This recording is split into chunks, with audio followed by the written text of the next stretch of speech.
Oke, terima kasih Dok atas pemaparannya. Ya teman-teman, kita semua yang mendengarkan ya paparan dari Dr. Ros. Jadi menjelaskan mengenai ya COVID dari awal dan mungkin peran laboratorium di dalam penanganan COVID ya. Tadi sebutnya ada PCR, terus antigen ya. Sebelumnya rapid test ya. Yang saya rasakan memang kemarin itu yang saya 2 kali di antigen dan 1 kali di PCR, alhamdulillah selalu negatif ya. Dan memang teman-teman ada yang positif itu ketika sudah negatif tetapi pakai antigen ternyata masih positif Dok, karena katanya bangkai-bangkainya pun kalau di PCR ya itu masih terdeteksi kan, sementara Iya. dengan menggunakan antibodi ya antigen itu tidak terdeteksi karena hanya yang aktif saja virusnya yang ini. Oke teman-teman, tadi kita sudah mendengarkan ya dari pemaparan Dr. Ros. Jadi silakan kalau ada yang mau ditanyakan nih teman-teman sehubungan dengan tadi yang disampaikan ya. Silakan, mungkin ada yang mau bertanya. Izin Pak Warsito, Pak Jun, silakan Pak Jun. Ya, ini bersyukur sekali. Malam Pak Bu Dokter Ros. Ya, selamat malam Pak Jun. Terima kasih. Ini ada Bu Dokter Ros ini kita bisa belajar dari sudut laboratorium mengenai COVID karena ini menyangkut hajat hidup orang banyak saat ini kan. Jadi gini Dokter Ros, saya boleh tanya 3 ya. Yang pertama itu mengenai plasma konvalesen. Jadi konon katanya plasma konvalesen itu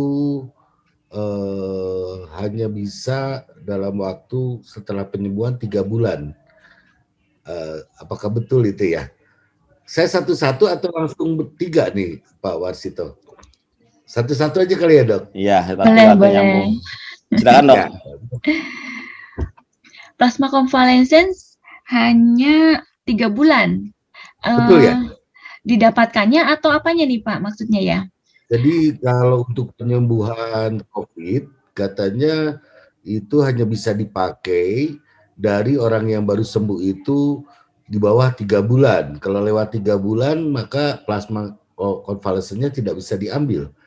Oh ya, memang betul karena penelitian saat ini baru diambil apa ya namanya ya, manfaatnya itu hasilnya baru 4-6 bulan kisarannya gitu, antibodi itu bertahan di tubuh kita, sehingga diharapkan 3 bulan ya, kurang dari 3 bulan itu kadarnya masih banyak, jadi bermanfaat untuk pasien yang mau menerima. Kalau udah lewat dari 3 bulan mungkin kadarnya sudah menurun, sudah sedikit gitu. Ya, betul. Hubungan dengan pertanyaan tadi, jadi ini masih pertanyaan pertama ya Pak Warsito. Jadi kalau ketahanan plasma konvalesen itu 3 bulan, berarti lewat dari 3 bulan orang tidak kena lagi ya Dok? Kalau lewatnya dari 3 bulan persis mungkin bervariasi ya. Kalau dia imunnya bagus, kita punya sel memori. Sel memori kita itu akan memproduksi antibodi lagi sesuai kemampuan sistem imun kita. Jadi sebenarnya memang di saat kita mendonorkan plasmanya, jumlah yang ada di dalam sel darah kita itu berkurang. Itu memang ya, karena kan logikanya habis diambil nih, jadi berkurang. Namun secara alamiah ya, sudah kodrat dari Allah ya, kita itu kalau sudah terpapar antigen akan membuat antibodi. Begitupun juga kayak kita habis divaksin ya, terpapar antigen ya, apa namanya, benda asing itu akan membuat suatu antibodi melawan. Nah, itu terekam, termemori. Kita punya sel memorinya. Nah, itu memproduksi. Nah, kemampuan memproduksinya mungkin setiap orang berbeda. tergantung sistem imun kita. Jadi, Kalau untuk bisa terkena lagi, tergantung ya seberapa banyak virus yang masuk. Makanya anjurannya kan masih tetap prokes ya Pak Jun ya. Dengan prokes itu kita pakai masker mengurangi jumlah virus yang masuk gitu. Beda ya kalau tanpa masker virus masuknya banyak, dengan sedikit kan kita di saat tubuhnya banyak yang nyerang kan gitu ya, bebannya berat. Jadi ada kasus begini dok, si pasien pertama kena COVID, sembuh, nyatakan negatif. Tapi habis itu beberapa bulan kemudian kena lagi dan meninggal. Pemikiran saya, kalau convalescence itu dan antibodi itu menurun setelah 3 sampai 6 bulan, berarti orang divaksin juga. Ini pemikiran awam ya dok, saya awam nih dok. Jadi kalau orang divaksin juga lewat dari 6 bulan bisa kena ya dok ya? Bisa. Kalau misalnya itu ya, sistem imun kita tidak bagus memproduksi antibodinya. Kemudian kadar antibodinya sedikit, di mana kita juga lagi lemah, segala sesuatunya bisa mungkin terjadi lagi. Jadi serba memungkinkan ya dok? Iya. Karena saya baca, sekarang ini kan banyak berita hoax dan mana yang benar tuh bingung kita kan, begitu banyak. Nah, katanya ada virolog menyatakan bahwa antibodi itu justru bisa membuat si virus itu lebih buas, lebih ganas. Iya betul. Itu juga yang sampai ke saya.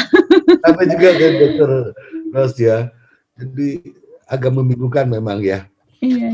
Jadi intinya dari situ kita ambil, kita memang harus membentengi diri dari pertahanan dari serangan itu semaksimal mungkin dengan upaya atau ikhtiar ya dok ya. Iya betul, ya betul. Merupakan sebuah anjuran yang berlaku umum di masyarakat. Oke, terima kasih Dr. Ros. Lalu yang kedua, ada pasien pada saat terkena, kemudian faktor barometer sinyalemennya itu ditentukan dengan CT. CT. Dari pemeriksaan PCR gitu ya. Siti Maimunah nih. Jadi konon ada yang menetapkan 38, 40, 50 dan mungkin bisa menjelaskan Dr. Ros. Oh iya, Siti ya. Dari hasil pemeriksaan PCR ya, itu kompleks ya. Memang macam-macam alat deteksi COVID itu ya, alat PCR ya. Sudah macam-macam jenisnya, mereknya, dia desain gitu. Dia desain beda-beda pabrik sehingga pasti punya perbedaan kemampuan. Apa kita bilang ya, sensitivitas dia mendeteksi ya, kemampuannya gitu. Kemudian dikombin dengan reagennya, apa namanya kalau kita bilang senyawa untuk mereaksikannya itu ya, reagennya ya, itu juga macam-macam lagi itu yang didesain oleh pabrik itu memiliki kemampuan masing-masing. Nah di saat itu dideteksilah dan dinyatakanlah gitu ya, kalau pakai reagen ini CT-nya 40. Di saat 40 ke atas negatif, 40 kurang positif. Kemudian di saat pakai reagen yang lain, dia memiliki kemampuan CT-nya 45. Ada Pak yang 45. Nah 45 ke atas negatif, 45 ke bawah positif. Nah, itu sensitif sekali itu berarti itu alatnya ya. Kemudian ada lagi yang sampai rendah sekali. 35 ada, 29 ada, dan sampai yang 17 juga ada. Memang variasi banget dan memang karena banyak yang memproduksi ya, kemudian hasil ujinya menyatakan demikian gitu. Jadi kita gimana memakainya ya. Di saat memakai ini cut off-nya berbeda gitu. CT itu didapatkan itu kan siklus threshold ya. Batas ambang siklus berapa sih virus itu ditangkap oleh alat gitu, alat PCR.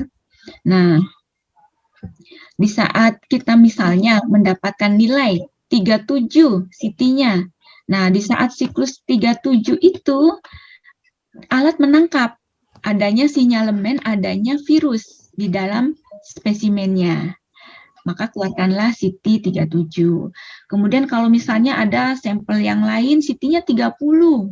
Nah, di saat siklus dia jadi di dalam alat PCR itu kan cara mendeteksinya misalnya ya menangkap virus itu dia fotokopi itu, dia lipat gandakan.